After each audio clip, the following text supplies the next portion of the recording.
Alright, so this is my item legend world deck. As you can see, I got more items. I got the Pageman sword,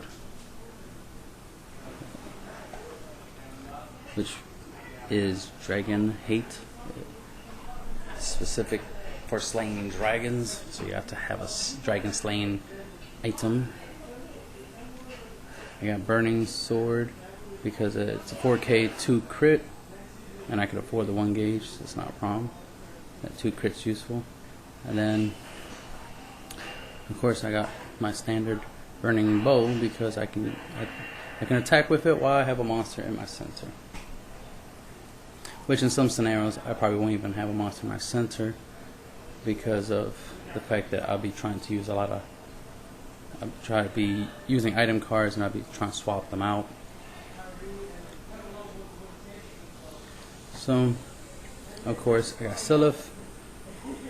She's a size 0, call cost, pay 1 gauge. When this card enters the field, you could put an item card from your drop zone into your hand. And there's 12 items in the deck to choose from if they end up in the drop zone.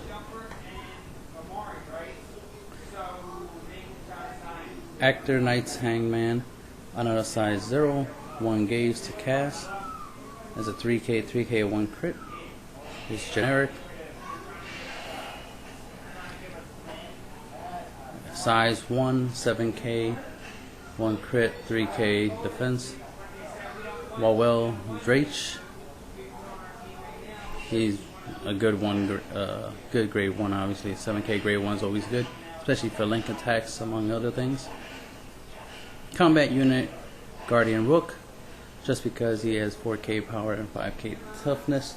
So, especially since you're going to try to use your item cards the most, you're going to try to tackle them the most, it would be a good idea to have a decent defense. Plus, 4K ain't that bad for link attacks.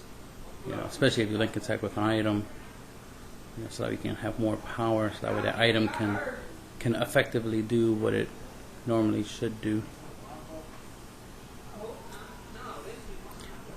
Another size 2, Lord of the Forest, Zlag Torag.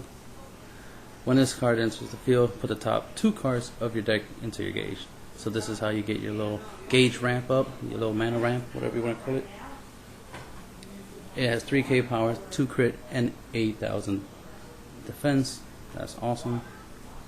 Very useful. So you definitely want to put up a defense,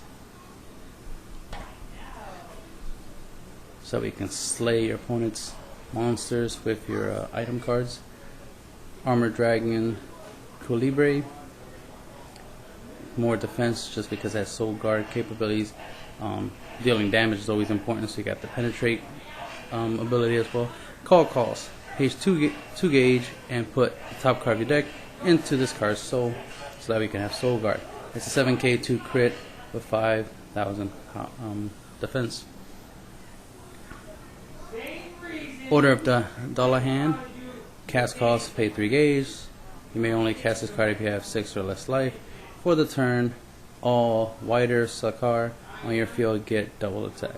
So pretty much all your world monsters, your legend world monsters, get double attack, essentially.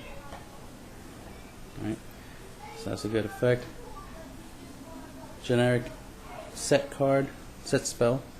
Cast cost 1 gauge. All monsters on your field get 1K power boost, so it makes makes a lot of your monsters stronger, especially for link attacks with your items, so you can get that big boost and do with your items that you want to do with them. Of course, the stack, the more of these you have, the more 1Ks you get. Gambit, return all of your monsters on the field to your hand. This is to combo with your Lord of the Forest. You can also use it so on your Armored Dragon, so you can give him Soul Guard again if you already used up his Soul Guard. You can obviously use it on Self, so you can reuse her ability to grab an item from your graveyard back to your hand, so you can re-equip.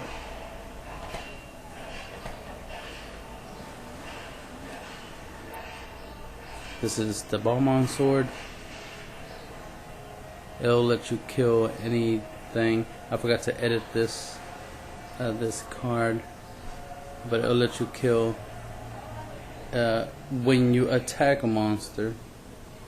If it has dragon in its attribute, you immediately destroy it before your attack hits. So essentially, you kind of getting two hits out of it, right? Because if the monster that has dragon attribute you're attacking has soul guard, obviously soul guard will protect it from your item's effect. But then your attack will still go through. So then that monster that has dragon attribute, if he can't survive the attack, then of course he'll just go to the graveyard, which basically makes this weapon a soul guard killer, right? Makes it where soul guard is not an issue as long as the monster you're attacking has dragon in its attribute. So this is soul guard killer, basically dual seeker killer, right? Dual seeker slaying sword, if you want to call it that. Burning sword, gotta love your swords. It's a 4K 2 crit. I already mentioned it before. It's the equip cost of 1 gauge.